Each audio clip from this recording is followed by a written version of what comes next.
So, you want to launch a subscription box and don't know where to start? Girl, you are in the right place. I'm Julie Ball, a subscription box coach, and your host here at Subscription Box Basics, a podcast for new and aspiring subscription box entrepreneurs that want to avoid overwhelm. So grab a coffee, some pen and paper, and let's have some fun. Hey everyone, and thanks again for tuning into another episode of Subscription Box Basics. I'm your host, Julie Ball, and today I'm talking to my sub box bestie, Jessica Principe, who's the founder of All Girls Shave Club. She and I met first online in a Facebook group, and then we got to meet in person in late 2016 when we were both brand new to our subscription box businesses. And since then, we've just been this amazing support system for each other, and I highly recommend you get yourself a sub box bestie. With that being said, I'd like to welcome Jessica to the podcast. Hey, Julie, thank you so much for having me. I'm so excited to be here with you today. I know, this is going to be so much fun. It's just going to be like two girlfriends chit-chatting, talking shop. Our favorite things. I love it. One of our favorite things for sure. Okay, so some people are going to be meeting you for the first time. So why don't we start with an introduction? Okay, so just like you said, I'm Jessica Principe, and I started All Girls Shave Club back in 2016, a few months after you started Sparkle Hustle Grow.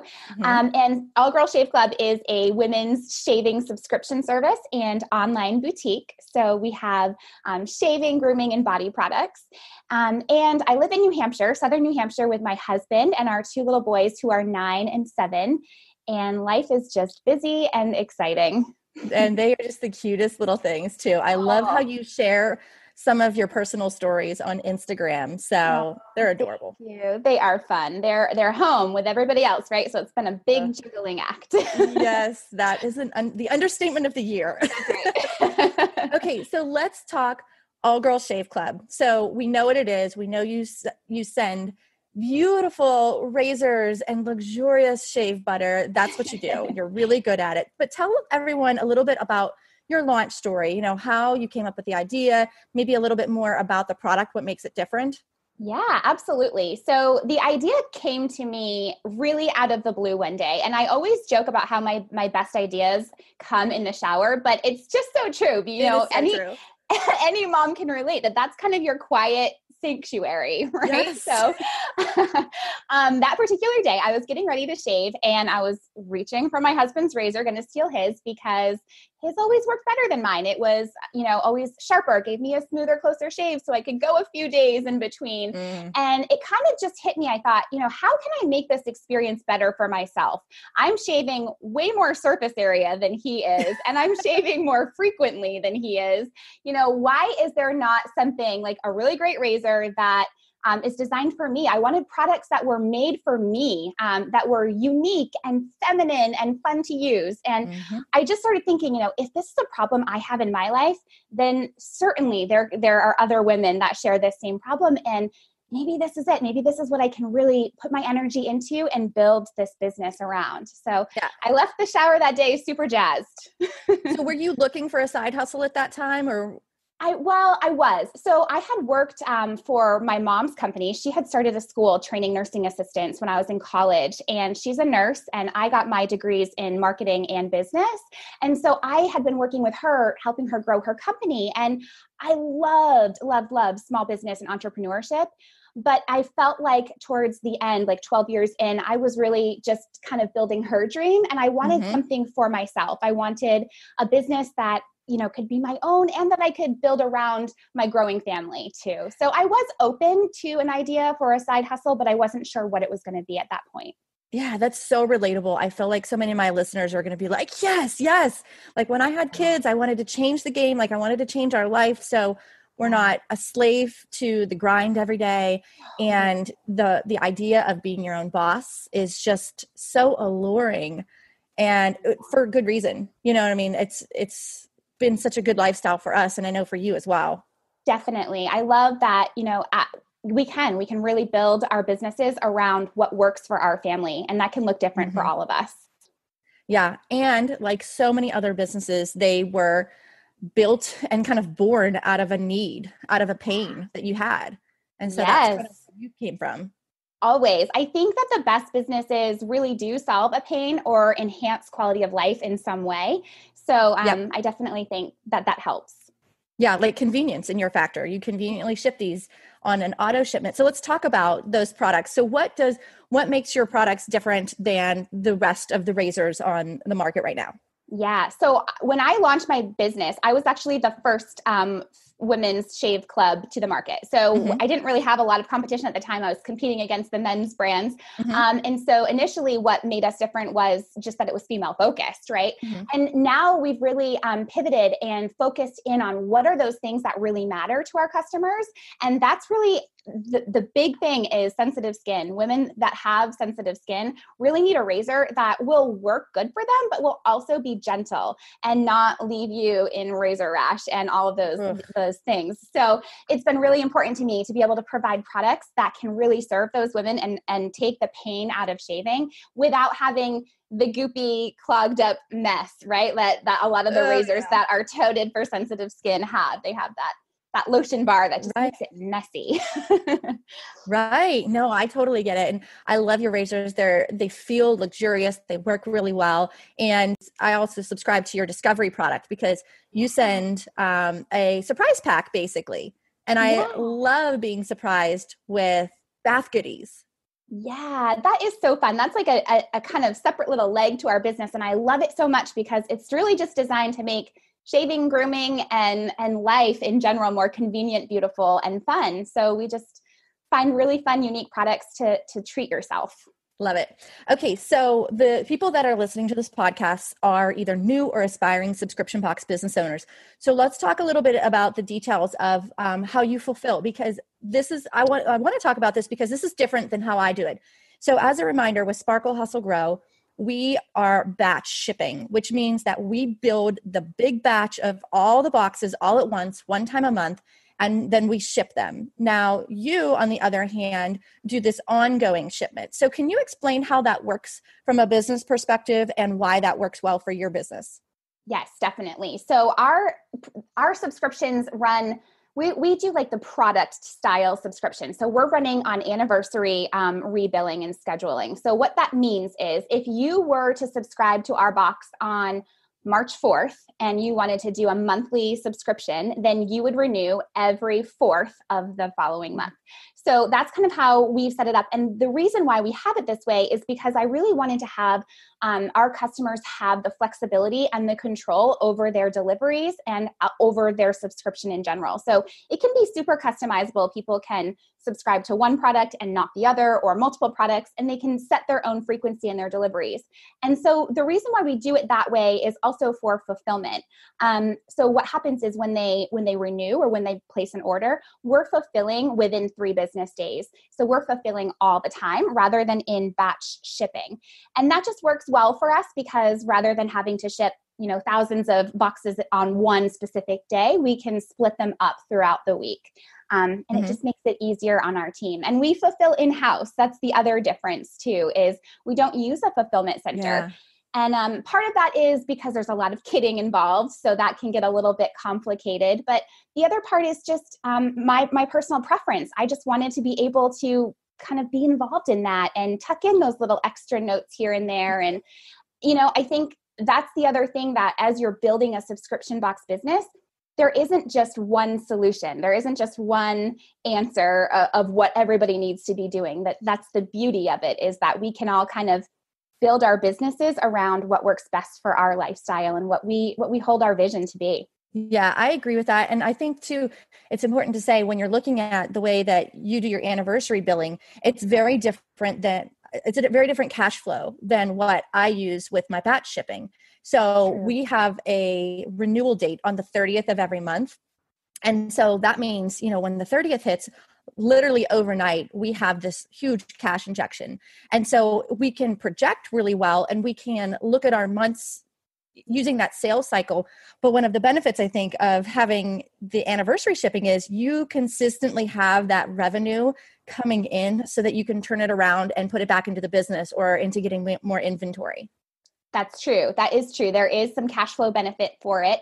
And then to your point too, there's also a little bit of a con to it where we can't project quite as accurately as maybe a batch shipment can do. So there are definitely pros and cons to doing it. And it's really just a matter of figuring out what is best for you and what you envision your business to be. Yeah. And what's best for the customer too. Yeah. For their experience. For their experience. Yeah, exactly. Cool.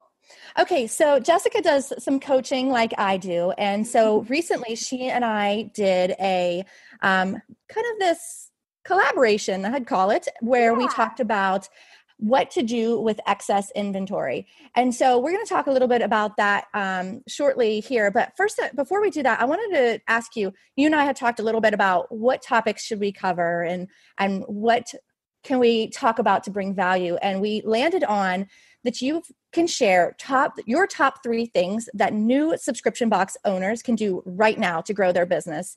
It is an economic environment that is just up and down, and things may look different now than they did 3 months ago, or like that they might look like in 3 months, in the future. So what are those 3 things that you've landed on that new subscription box owners can do right now? Yeah, I think the number one thing that I would say that they can do is work on their email marketing. That is a game changer. And anybody who says that email is dead, I just totally respectfully disagree, because it is, it is a big source of revenue, revenue driver for our company. It brings in about 20 to 25% of revenue. So if you do not have a current way to collect emails, or you don't have an email list right now, I would say that's the number one thing, is start working on that. Add a little pop-up to your website, offer an incentive to get people on your list, and then nurture them through an automated welcome series that can offer them value, kind of bring them more know, like, and trust to your business, and offer them an incentive to purchase and to subscribe. So that is definitely the number one thing. Our welcome series is just it's very basic. It's just 5 emails over the period of 10 days. And it brings us in thousands of dollars every month, just kind of on autopilot. So I would definitely encourage you start there. And then the other piece of email marketing, if you already have a list, is just consistency. And I think we're always looking for the big thing. What's the one thing that I can do that's going to be the game changer? And honestly, I think consistent action is really what that is. Taking small, consistent action no matter what you're doing. But with email specifically, finding that cadence that works well for your audience. For us, we send a mini campaign every 10 days, and that works really well. Yeah. So when you say a mini campaign, is that so you're focusing on one product or one offer? What does that look like? Yeah, it definitely varies. So sometimes it's just one product in the shop, but other times it's just to help nurture people that haven't subscribed yet to subscribe to either the razors or to try the shave butter. It can vary depending on what we have going on over the month, but it's just creating an offer and a reason for people to come back to our website. Okay, let's take a step back to the email marketing you said about collecting email addresses. So you do that right on your homepage, right? Is it a pop-up? Is it a welcome mat? What is it? I do. So I use a pop-up, and I also know that that's very controversial, but it works. So we had the pop-up come up a few seconds after they arrive on the homepage, and we offer an incentive, just a 10% discount code for them to leave their email address. And it works really well. We have about 7% take rate on that. And then they funnel right into that welcome series. That's awesome. So on Sparkle Hustle Grow, we typically use a welcome mat. And if you haven't heard of a welcome mat, it's basically like this mini landing page that pushes down the rest of your homepage. So instead of it popping up, it's pushing it down. And we use an app, a software called Sumo. It's sumo.com. And that's just a really, really easy way to create ways to capture email addresses. So if your software doesn't already have that built in, you can add Sumo to it and create welcome mats. You can create pop-ups. You can create slide-ins, all kinds of easy ways to capture email addresses. And so you and I were talking recently about nurture campaigns, and you've inspired my team. We are rewriting some of our email, not only our welcome series for new subscribers, but creating that 5 email series like you talked about that you send over 10 days. And we just use MailChimp because that's what integrates really well with CreateJoy, our software system. And so I'm excited to get that rolled out. We're planning on having that done by the end of the month and rolling it out first of next month. So thank you for that inspiration. Yeah, you're welcome. I'm excited to see it. That's exciting. Yay. I know it's just something that, man, like it's one of those things where I know I need it, but we just didn't get around to it. And that's okay. Like we can only do what we can do. And I think that it's okay. You do it when you're ready to do it. Yeah. And don't get me wrong, we've been collecting email addresses and our welcome mat converts really well, but we had just been dumping them right into our leads list and we email them maybe once a week. So instead, now they're going to get this 10-day nurture series, this welcome series before they start getting all the other types of emails from us. So I'm excited to see how that pans out. I love it. I think that's a great way, a great approach too, because it helps them to just learn more about who you are and what your business stands for. So yeah.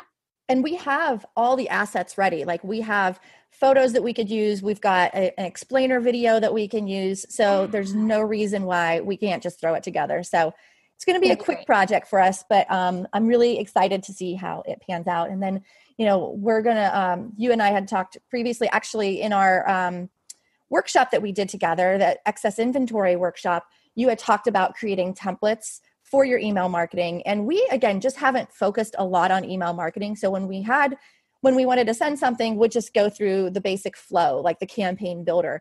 And so now I've tasked my team to create 3 new templates. Yay! So that we can mix and match and, choose the right template for the right campaign. So you've been really inspirational for us in that. So, thank you. I'm excited to follow along, Julie. That's awesome. Okay. So the first tip you gave was all about email marketing. So what's the second thing new subscription box business owners can do right now? I think this is another thing that you can do at all levels. So new and seasoned, I think collaborating with other brands that share a similar audience. Love it. So for example, it doesn't necessarily have to be a competing brand. Think of something that would be complementary to what you offer. So for example, we are going to be partnering this summer with a swimsuit company, a company that serves... Brilliant. Right. Yeah. Like moms like me that've had a few babies and still want to look cute at the pool, right? So they're cute swimsuits. And then we share the same demographic. So we're going to be collaborating together to do that. And there's so many different ways that you can collaborate with other brands, whether it's to grow your email list or to grow your social following, or even doing like an insert swap where you put insert cards in their box and they put some in your box. There's just lots of creative ways that you can get together and get in front of new audiences. So can you give us a sneak peek of what that collaboration looks like? Yeah, so this is going to be focused on growing our email list. Okay. So we're going to have a landing page for our giveaway. It's going to be a giveaway. We're both going to donate products. Yes. Get the product in the hands. Yes. And then they will be able to enter our giveaway on the landing page, and we're going to email both of our lists, right? So at the end of the collaboration, we'll have a master email list that we'll both be able to access for future follow-up and things like that. So it's really to grow the email list, to grow exposure, and to grow visibility for both of the brands. I love it. I think that is so smart. And the one thing I would say to our listeners is to caution them to make sure that it is a fit for your audience. I participated in a group giveaway one time that was what I thought was a decent fit for my audience, but because of the other brands that they were bringing in, like ask, are there other brands involved? The other brands diluted it so much that it no longer felt like it was focused on an entrepreneurial woman. And then it was just focused on a general woman, which is fine, but that's not our target audience. With Sparkle Hustle Grow, we just want the female business owner, the boss babe, the side hustler. And so when I added, I'm not even kidding, like 10,000 emails to my list. And we were flipping out. We're like, this is amazing. And we start sending our first campaigns to them, like follow-up campaigns. And we had the highest unsubscribe rates ever. And we got flagged by MailChimp. They're like, this is unusual activity in your account. You don't usually have this high of a unsubscribe rate. And at that point, we're like, oh dear, this is going to backfire if we don't do something about it. So we ended up ditching the list. And I had donated an annual subscription to it. So I know, right? Because it was supposed to be a big event, and it was, but it just didn't target the right people for us. And so you have to be really careful about who you choose to partner with. Ask who else is involved. Yeah. Ask the details about the demographics they're targeting and that their brand targets, and that they're targeting with the entire giveaway too, because you don't want to get in something that's diluted like what happened to me. I would much rather partner with a micro influencer, for example, or a small brand that we share the exact audience but have non-competing products. Absolutely. I think that is such a good, unfortunate lesson that you had to learn the hard way, but it's such a good lesson for all of us to learn from you, right? That these things matter, and you do have to be really careful about who you partner with and the impacts that can happen, because we see like the excitement of being able to get in front of big audiences, but you know, there are kind of those back end things that you have to deal with. So, and I think the other thing too is picking brands and partners that are kind of the same size as you, right? So you don't want to be partnering with a massive brand if you're still kind of small, because you want to make sure that you still can stay visible within their marketing their message. World. Yeah. No, I think that's really good advice. So I think that these are like brand partnerships are an amazing opportunity. And I think that they can really convert well and grow your email list and do all the things. Just a word of caution, like do your homework. I love it. That is so good. Okay. So what's your third thing right now that Subbox owners can do? So this is going to tie into what we were just talking about. The third thing is to use what you already have to grow your business. So what do most subscription box owners already have? That is excess inventory. Tons. Tons of it. And that's just kind of part of the nature. Yep. So using that to your advantage. And like to your point, we talked about how we did a workshop together. One of the things that I'm going to suggest today is one of those items. It's kind of a double whammy. It's going to generate cash for your business that you can use to reinvest back into growth, but it's also it could act as lead generation for new subscribers. And that is creating a mystery bundle with those excess products. So you might have people that are following you on social media or on your email list that haven't subscribed yet because they just have that subscription fear, that anxiety, or that fear of commitment. They want to make sure that this is going to be the right fit for them. So by creating those mystery bundles, you give them the opportunity to kind of experience what a subscription box or unboxing or experience might be like without the commitment of subscription, and then having a way to kind of nurture them into the subscription later on. And then it's also, like I said, a way to just generate some cash that you can reinvest back into the growth of your business. I agree. I mean, there's 100 things that you could do with excess inventory, but surprise packs and mystery bundles have been super popular in my particular audience. They know the kind of things that we're going to send. And we say in our specific surprise packs, if they include a book, we commit that it's not been featured in the last 6 months. So that means like sometimes people would be afraid to buy a surprise pack because they're going to be like, well, I already have that book or I already have that product. And so we really try to mix it up and match. And it's okay with me if I've got, books from 7 months ago. I don't have a ton of them anymore because as time goes on, some have sold in the shop. We've sold them to other subscription box business owners, things like that. Sure. But surprise packs, I swear, I'm packing up those things every single week. They're just fun, So fun. Yeah. And so it gets rid of excess inventory. It generates some cash. It gives the customer an exciting unboxing experience in between our batches as well. Yeah, definitely. So yeah, you could use it to market towards your existing subscribers for sure. Exactly. Yep. As upsells. Yeah. There's so many things you can do. Yeah. I was going to say, we talk more about that in our training, Inventory Goals. Yes. So let's talk about that real quick. We did a workshop called Inventory Goals, 20 ways to generate revenue and create buzz with using excess inventory. So that was so much fun. We've got tons of great feedback on it.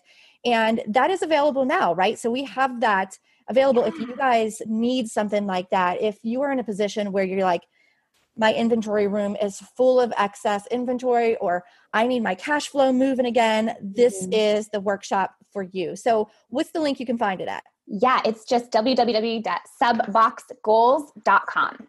All right. And we will put that in the show notes. So if you guys enjoyed this and you're like, ooh, I need to hear more about that, the workshop talks about these mystery bundles. It talks about the email marketing, and it talks about one of my favorites, the secret subscriber sale. Oh, yes. Yes. So I won't go into details here, but you guys can get the details at subboxgoals.com. Yeah. And what you're going to find in the workshop is video training. You're going to find swipe files. You're going to find templates. We basically do all the legwork, all the heavy lifting for you so that you can just look at these 20 tactics and say, okay, what's the low-hanging fruit here? Which ones can I implement in the next week, in the next month, in the next quarter, and get that cash flow moving and get that inventory out the door. Totally. And start generating some new sales too, some new customers from it. It's exciting. Absolutely. So awesome. Okay. So that was super fun. Jessica, thank you so much for your time today. It's always just such a treat to chit chat with you. And we'll make sure to include that link in the show notes, but also I want people to know where they can follow you, how they can contact you, and we'll put those in the show notes as well. So where can they follow you and All Girl Shave Club? What are the links? Yeah, definitely. So you can follow me at allgirlshaveclub.com. I also have a blog, jessicaprincipe.com. You can find me there and all of my little social channels right there. Nice.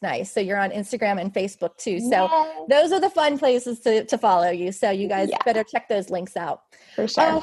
Well, friends, that wraps up another episode. Thank you so much. I really hope you enjoyed it as much as I did. And we'll see you in the next episode.